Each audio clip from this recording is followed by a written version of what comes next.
Okay, so we went into this week looking for a pullback in the short term. Did we get it? Was it enough of a pullback over the first part of this week that today now is the start of a new rally that can last us a while? So I'm going to break that down in our technical outlook. We're going to take a look at a busy week ahead next week and what's going to drive the calendar and how that might impact our market outlook in the short term. Then we're going to take a look at a trade idea in an area that's really been beaten up that we would expect to outperform as it did today if we do continue to get more of a bullish run. So let's go ahead and get started. Today is Friday, January the 25th, 2019. This is the Market Outlook from MarketScholars.com. My name is David Settle. All right, let's start off taking a look at the S&P 500 with the Market Forecast Indicator. You can see I've got some lines drawn on here from our technical analysis class that we had for Market Scholars on MarketScholars.com. You can see I've got Fibonacci retracement lines drawn in of the long-term decline, obviously we had from high to low, where those high and low stickers are. We're up around the 50% retracement right now where we're at with this last kind of week where we've really pushed through. Let me zoom in a little bit so you can see this last week before expiration last week where we really pushed through. And then this week now getting a little bit of weakness before finishing higher today, pretty much at last week's high. You can see that before today's move, we were trading right around the 62% Fibonacci fan, that extends away from that high to low, as well as at the 50% retracement of the move. So you can kind of see where some resistance. You can also see too there was some resistance from these old lows that we were trading at here, and then again here, and then again here, and for a while there before falling. So we're at some resistance, a little bit of a breakout, today, but again not clearing last Friday's high. So it remains to be seen how much follow through that's going to have into next week. The intermediate line has gone straight from cluster mode, cluster of cluster mode, which to get 6 in a row like that's very rare. This shows just really how oversold that was. The last time it was that oversold was in March of 2009. So very extremely oversold. And then a rally to get the intermediate line right back above 80 within a few weeks is also rare. So a big strong move. We've had this big long inhale, so to speak. This line, these red Fibonacci lines would be where any pullback support would be if we were to come down from this high, and this is the current intermediate run that we're on. Again, the expectations typically when you're close above 50 is to get 1 to 3 month run, but considering that the moving average wasn't green and it's just barely turned green, that's not normal. Typically this little move is shorter, and then we pull back, right? We pull back into and have that retest of these lows, and very unlikely we'll retest all the way down here as I've mentioned before, but probably will come down into this 2500 area, maybe even down to this 50% Fibonacci fan and use it for a resistance by the time we do pop down. If I were to add on some bars over to the right, you can see by the time we do come down we might pull back and still hold that level right around that fan and hit this 25 level probably by what date would that be?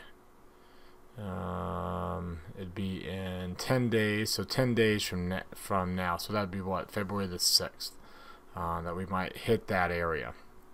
So just something to keep an eye on in terms of levels of support. That's where, right, the retracement matches the retracement level. 50% retracement will hit that 50% retracement line on the fan. So would be below the moving average, which would probably be rising by then as we get these days off and get more days over here on. So that will make that moving average yellow if that does occur. And then obviously a bounce off of that would be typical, as we saw over here. It'd be typical, and we'd get a better potential signal to start a new intermediate trend than this one. This is just not a good signal when your moving average barely turns yellow at the time you get the intermediate crossover. You like it to turn green within a day or maybe two after you get the intermediate line crossing above 50. So that would be a better setup, and that would be more of a typical move, and we'll see if that ends up happening. Of course, any headlines can come out, especially next week with FOMC press conference and potential news on the China trade front. Shutdown, the government going back to work, even though the shutdown really didn't have a negative impact. It might have a knee-jerk reaction that might, cause things to knee-jerk and down to the downside. And you got the biggest week of earnings next week too, so it's going to be a relatively busy week, as you'll see here in a second. But a lot of potential for volatility to start bringing us down. Of course, the seasonality between January and February expiration typically is weak. So that would also lend to a pullback during this time of year. Alright, before we look at some other charts, a reminder, subscribe to our YouTube channel. Click this red subscribe button that's right below the video, or you can mouse over our logo in the bottom right corner of the screen. You'll see it typically in this area. That will also pop out a red subscribe button. That will give you notifications when our videos are posted. Also, click this thumbs up icon right below the video. That tells us, number one, you got something out of the video today. Number two, you want us to do the video again tomorrow. It's a great way to give us feedback. It tells YouTube that this is a good piece of content that they should promote as well. Again, the worst thing you can do actually is not clicking the thumbs down, because that's actually, YouTube likes that too. It's engagement. YouTube likes engagement. So the worst thing you can do for us is not click anything if you didn't like the video. So if you did, click that thumbs up for us. Also, scroll down to the bottom and comment. Comment on what you got out of the video today. I appreciate the comments that came last Friday. That lets people know what they should, why they should check out the video, what they might be able to get out of it as well. So we appreciate that. Also a reminder that you can like our videos for the same reasons on Twitter and Facebook. Again, the more you engage with those with us on those platforms, the more they will continue to push our content to you that we put out there, since they don't push all content from everybody you follow all the time, because this is too much. So you can do it really easy. Click this like button right there. It opens up a new window and you can hit that like. Just like that. You can also click on this image, takes you to your Facebook page. You can click at the like button as well and share this with anybody you think would want to check it out on your timeline. Also, participate in our forums, our Market Outlook forums. You can be able to chat with other market scholars who watch these videos day in and day out. Remember, our calendar's over here on the right.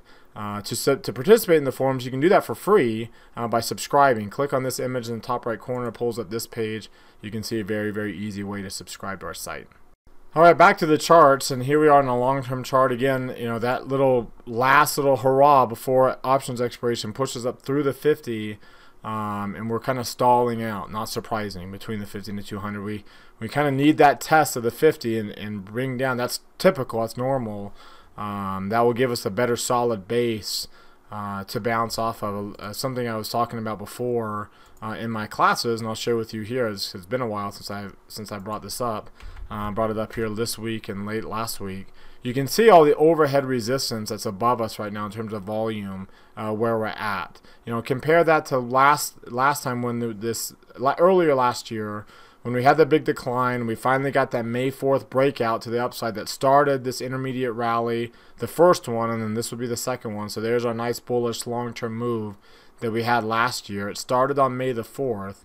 Well, if I were to customize this chart and look at the year from May the 5th of the prior year to May 4th last year, so just a one-year chart, right? You can see that at the time, all the volume, there was less volume to the upside and more to the downside.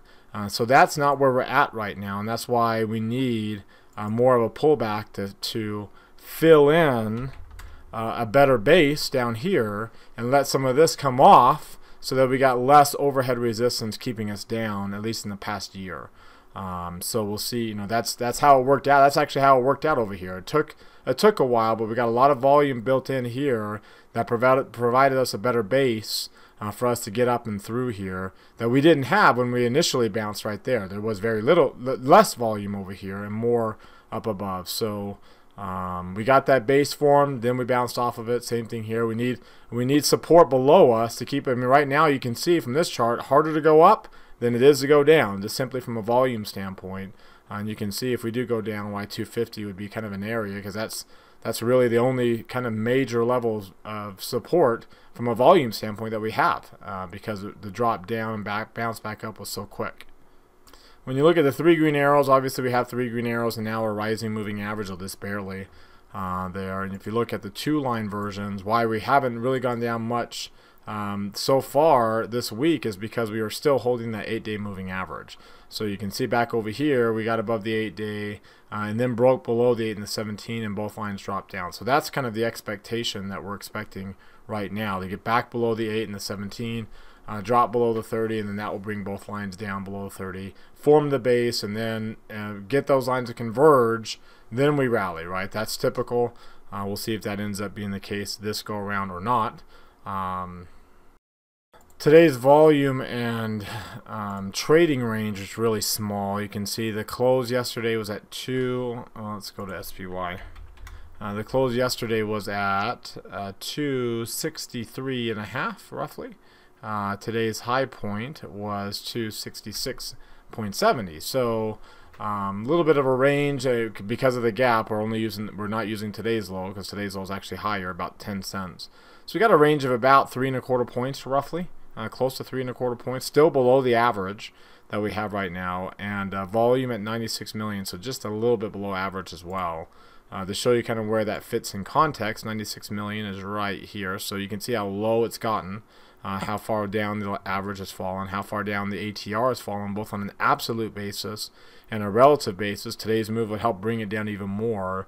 We're still not back down below that 1%. That's when you've got that bullish trend set, right? So you can see we're not to the point yet where the bullish trend is set, because we're too high on the ATR and still really too high in volume. You can also see we're also too high in volatility. We don't really get that trend set on May 4th, but last year, that's when we broke down below the 90% level. We're still not breaking down below that level yet. So we still got relatively higher volatility. It's bounced off these levels in the past, more recent past, up towards 20. And we'll see if we might not get one more foray up into these higher teens before we make a run back down towards 15, which happens to be right now the lower point, the lower end of things since this pullback. Right now, before this pullback, last year, that's the level we broke down below to get that trend established. We made a couple bounces up on a short-term and intermediate basis, but for most of the year, 15, most of that bullish run, 15 was the peak. So right now, that's going to act as a support until we break through it and this 90% level at the same time. So you can see how we're just not established yet. The bullish trend is not established yet, which means we got some volatility potentially ahead. Again, that's typical when you have such a wide range of about 30 points, and that's going to move up here in the day. It's going to move up to 239, so that will still be a 27 points, so still more than 10%. And then after that day passes, it will move up to 244, so it will be about 22 points. So by finally a little less than 10%. That's going to move this line up. When it moves up to 244.5, that's going to move up 11 points. So this will move up about 5.5 points up to 256. So right in this area, where there'll be where basically last week's low point is where the 4-week midpoint is going to be. You can see the Hakinyashi Open will also move up here based on where the close of the candle is going to be right in this area. So you'll probably move up right in this 260 plus area for the Hakinyashi, which means we can pull down below the Hakinyashi Open and still stay in the upper half of the range. And now 250 would probably by then be in the lower half of the range, but closer towards the low point. So we'll kind of keep rising that, because again, once that low point comes off too, then we really start moving up we've been so tight. I mean, look how sideways we've been for so long over the past few weeks that we're going to tighten this range. If we don't break out here, this range is going to tighten up really quickly, which again may lead to more of a near-term pullback than some people may be comfortable with. If we make a move back down to 250 or a little bit below, where there's going to be some support, I would venture to guess there's going to be people saying, that this is it. This is the failed move, and we're in bear market mode. In reality, it's just going to be the retest. But that retest is what suckers in financial media and the like that would suggest that we're 2008, fall of 2008 all over again. Even though technically if we are starting a bear market, we're starting it right now. We're not ending it. 2008 is an unfair comparison because that was the end of that particular bear market. just like 2002 was the end of that particular bear market. All right, so before we look at what's driving the price action today and our trade idea for the weekend, let's summarize our technical position that we have here from our routine. So the posture is still bullish, a little bit overly bullish. You have a little bit more of an extended run than expected. That usually plays out into more of a near-term pullback than is comfortable for most people. When is that going to occur? Well, seasonally, it tends to occur sometime during the next few weeks. Some technical signals suggesting that it might be sooner rather than later. So we'll keep our eyes still peeled for that. Of course, headlines that are market bullish can throw all that technical analysis out the window. So if there's, unlikely, but if there's any kind of trade resolution next week, then that's, the market has shown that that's a really positive thing. Of course, there could be a knee-jerk reaction on that, or we rally and then kind of buy the rumor, sell the news kind of a thing. But I highly doubt we'll get anything like that next week. The reality is we've had a longer than expected run. A lot of it may be positive headlines in terms of government shutdown, whatever. Whatever the case is, next week is going to be a very, very busy week, as you'll see here in a minute when we go through that. And there could be a lot of volatility in the short term as a result, as the market digests a lot of new information over this next week. So, what do you think? Do you agree with that assessment? Do you disagree with that? Click that poll. It's popping out in the top right corner of your screen. Then hit either agree or disagree. If you click disagree, comment down below on what you're seeing that would suggest a different outlook than what we came up with here with our market outlook routine. As always, follow me on Twitter for more content like this, technical analysis as well as intermarket analysis and other things on my Twitter feed. I post throughout the day in between videos, so make sure you follow me on Twitter there. Join our daily market outlook email list. There's a link that's popping out in the top right corner of your screen up there. Click that link to subscribe. And then finally, join our market outlook community that we created on Facebook. All right, let's take a look at now what's driving the price action. How did things perform this week? You can see emerging markets and gold were your best performers on the week with a weak dollar. The dollar really fell off at the end. So with that drop in the dollar especially, emerging markets and gold rallied by far the most. For preferred stocks, actually outpaced the S&P 500 itself. So that's kind of an interesting development there. Foreign bonds, long-term treasuries also up on the week. The S&P finished relatively flat, though it was down and well off of its lows. Oil, not surprising, higher beta name, had the biggest loss, down more than 3.5% at one point in time, really early on in the week before rallying here late. You can see also agricultural commodities. The IWM, if you look at small cap stocks, you can barely see that's right here. It also finished flat, though at one point in time was down 2.5% on the week. So nice good finish to the week for stocks, even if we didn't start the week very strong. Of course, the biggest news today, it wasn't on the calendar. I mean, you have a few things here, but that wasn't the biggest news. The biggest news was the U.S. government to reopen and the shutdown update. That was the biggest. There was expectations throughout most of the morning that we'd get some shutdown. There was positive sentiment heading into the market open. We gapped up. That's really what drove prices early, and for the rest of the day, again, small range, very small range considering. So the markets was looking at today's news, but really has an eye on next week, where you can see this GDP figure, which is the first release for Q4, the advanced release that people will be watching very, very closely for. Obviously, won't have a lot of impact on the shutdown. The shutdown won't have much impact on this as it will in the first quarter when we get the first quarter GDP. What would that be? Probably in April, towards the end of April. But you also see Chicago PMI, ISM, construction spending, PMI manufacturing, all here due. The employment situation is a big data point by the end. Consumer confidence early in the week, along with trade, because that's a big buzzword. And finally, the FOMC meets next week. Not expected to make any changes. Not expected to announce any updated forecasts. That will be March when that happens. The next meeting. But there will be a press conference. That's unique to this January. Typically, there's only press conferences in those quarterly meetings, March, June, September, December. This is the first time that we'll have a press conference at every meeting that's outside of those quarterly schedules too. And again, the market didn't react very well last time we had a press conference from the Fed chair. And I think a lot of this week's quiet moves are anticipation of that. So really Wednesday is going to be a big day, and of course next week a lot of earnings due on the calendar as well from big names. So this is going to be a very busy and, like I said, potentially volatile week up on the calendar. Heading into that Fed meeting and GDP, you can see the economic indicators are relatively flat positive. They're not as negative as they were. They're still pretty negative globally, so we're still in this kind of global recession, if not more of a U.S. slowdown.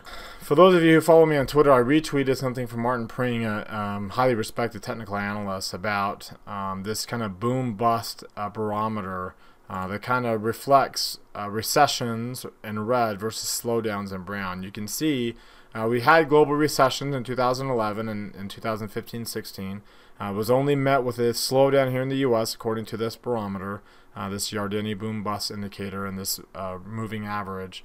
The idea being that we don't typically come out of these slowdowns until this little indicator that he's created, Martin Pring's created, has turned up. So we haven't turned up yet, and we'll see if that ends up being the case. That's typically what's led to the rallies coming out of it. In this case, 2007, one last rally that came out of it before the recession started, and same thing on here. So we'll see if that ends up being the case this time or not. But important to realize that we are in a slowdown in the U.S., but not as bad nearly as it is globally. You can see that you do have GDP here. GDP estimates are still right there at about 2.7%. It's today's latest update. 2.7% up. Down, excuse me, a little bit from last Friday's 2.8%. Still 2%, almost 3%, still a pretty strong number. Another thing I tweeted out too is leading indicators, while they are down, and we've seen them down a couple of times too, again, same periods, 2011, 2015. They didn't turn negative then. They usually turn negative right before we have the recession. So they didn't turn negative then. They're not even close to being negative now. So that's, again, how far away we would be from a recession, that being the case. You can see also usually when we are in or headed towards recession, the odds of rate cuts start going up, and they did jump up a little bit earlier, but you can see the odds for rate hike, for one rate hike, just one, by the end of the year, this year is ramping back up again. So we'll see. That might change by Wednesday by the tenor of what the Fed chair has at his meeting, but you get the idea that that's not a typical behavior for a market that's headed towards recession, or a stock market that's pricing in. Remember, the stock market prices in recessions with a peak all-time high a lot earlier than when we're actually in one. So we'll see. That again, we're not quite there yet. We haven't, we've had the death cross. We haven't had the failed move at the 200-day moving average yet, where the stock market would tell us that it's expecting a recession here, not just globally, when all these other stock markets have failed at their long-term averages this year, right? And as well as a couple of other times since 2009 where the U.S. just hasn't. From a sector rotation standpoint, you can see the market's turning bullish. Some of these sectors aren't quite yet. Utilities and staples, which have been more bullish, healthcare, they haven't turned up yet, whereas on real estate, whereas some of these others have. Energy just barely turning up now. Industrials bullish. Discretionary bullish, technology still lagging a little bit, financials more bullish, materials more bullish, communication services more bullish. So we're getting some turn up here, but again, that's usually they turn up at the same time that we get the dark green shading on the chart. So that wasn't the case, and we've turned up. This moving average, we crossed above the moving average while the line was still yellow, and that's. We need to have more. We'll probably need to have a little bit of a retest, maybe even go below the line a little bit before we get a more solid low point to bounce off of. You can see the sectors that are the best today: materials, energy, and industrials. Dollar was down, so that's your typical leaders to the upside. Utility staples with losses, healthcare to a smaller gain. Those are your safe haven areas that are lagging behind. Let's take a look at the one. Look at them all in one chart. Look at it since this week, the week that was. And there's your, again, energy had the biggest loss. Communication services had the biggest loss for the week. That's why they're bouncing up the most. They finished the week down. Staples is down. Healthcare is down. Energy, materials, communication services all down.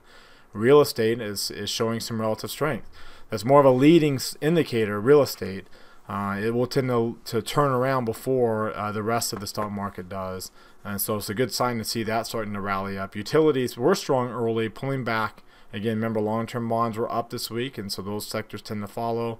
Technology also with a really strong week ahead of some important earnings announcement coming out soon in that space, as well as the consumer discretionary space, which also beat the market here this week.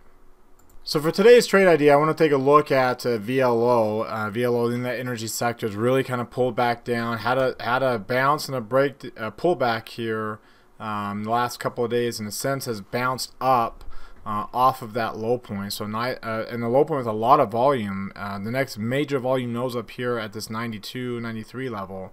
So it's got some room to run. We can you can do a call option trade up to that level. You can also do a short put trade as well. This at the 79.5, 77.5 strikes. It gives you decent enough credit. You know, depending upon where you get filled in, you might have to do the 80, 78. But you still get a decent enough credit here depending upon where you get filled in, probably in this area right here between 52 and 53 cents.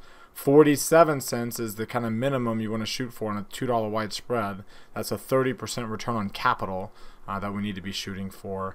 You can see the odds are relatively high. You get a good return out of that. It's either max gain or max loss. So if you want to keep an eye, you know, if we do break down below that area, we want to keep our losses as close to $53 as we can on the downside. But the nice thing is you got a good strong support level below us in terms of volume and not very much above. It's kind of a vacuum sucking you up and a good solid base holding you up. So that's from a volume standpoint. If you look at some of these other lines, like look at the market forecast chart for VLO here, and you can see it's got the moving average turning higher with a strong bullish posture coming off of a intermediate confirmation signal. You can see it's 3 green arrow chart. Let's look at the 3 green arrows. 3 green arrows with the 3 green arrows with a rising moving average and decent volume here today that helps solidify that. When you look at on the 3-line version of that same chart, you can see we're rising above it. You know, we tested the 17-day, we bounced off of it, we're back above a rising 8-day moving average. You look at some of these other DMI indicators.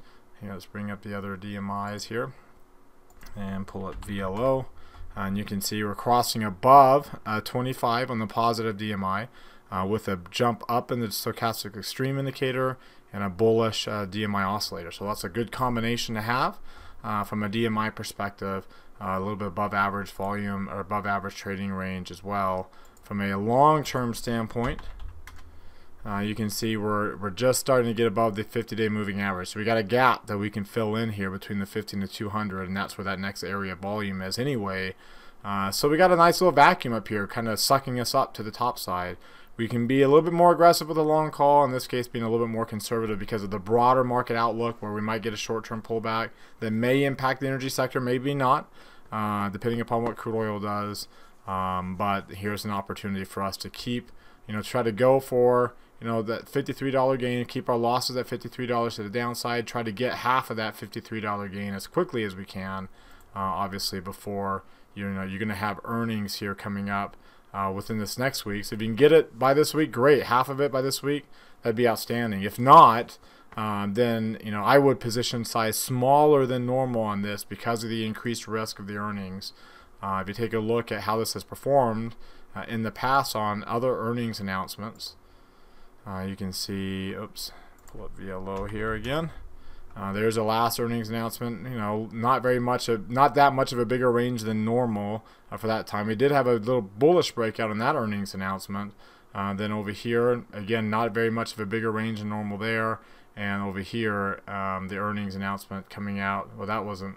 The earnings announcement actually came out on 2/1. So we didn't. Before that, we didn't have very much of a bigger than expected move on that day or the day after either. So VLO is not one of those stocks that has tremendous moves as a result of its earnings. In fact, you can almost say, that there's your move heading into earnings. There's your earnings on 7/26 before the market opened. There's your rally that we subsequently pulled back from. But again, a bullish rally now, considering that we've had the pullback ahead of earnings and similar pullback here ahead of earnings. coming off of this one, we had a bounce and then a pullback. You know, that if we do get a move up to the upside, if we do get a move to the downside, then we'll take whatever small loss we have, try to keep it limited to 53, depending upon if it gaps or not, and then keep it to a smaller position size than what we normally do. Of course, if you do a long call option, you know, that's a defined risk trade. You can really limit your risk on those and give yourself better potential for reward if it does indeed go up on that earnings announcement. Of course, you'd have to go out. Keep in mind that because of the earnings, volatility is going to be relatively high. You can see it's high. It's going to be higher here in some of these areas. So if you want to avoid that, go out further in time. Go out to this March, and then go out. If you go out of the money, you'll get even lower on the volatility. So it's not as big of an issue. Any kind of volatility crush won't be as big of an issue for you, especially if there's a move to the upside. Because you can see if there is a move to the upside and this stock does go in the money, you see how as call options, when they go further in the money, they do increase in volatility. So that would help moderate any volatility crush you would get on a long call, swing trade long call, through that earnings. All right, that wraps us up for today. As always, I want to hear from you now, so click that link that's popping out to go to our forums, and that's chat over there. Any questions or comments you have for me, you can post them in there. Any other market scholars can be able to answer your questions or give you their perspective as well, especially those who have been listening to these videos for so long. They know what they kind of probably can say what I'm going to say before I even say it. So make sure that you communicate there. As always, thank you very much for watching. Have a great rest of your weekend. Click that thumbs up icon on the video down below. Let us know you want us to keep doing this. Comment, subscribe to our YouTube channel. Follow me on Twitter. Join our community on Facebook as well as on marketscholars.com. Have a great one, everybody, and we'll see you all on Monday.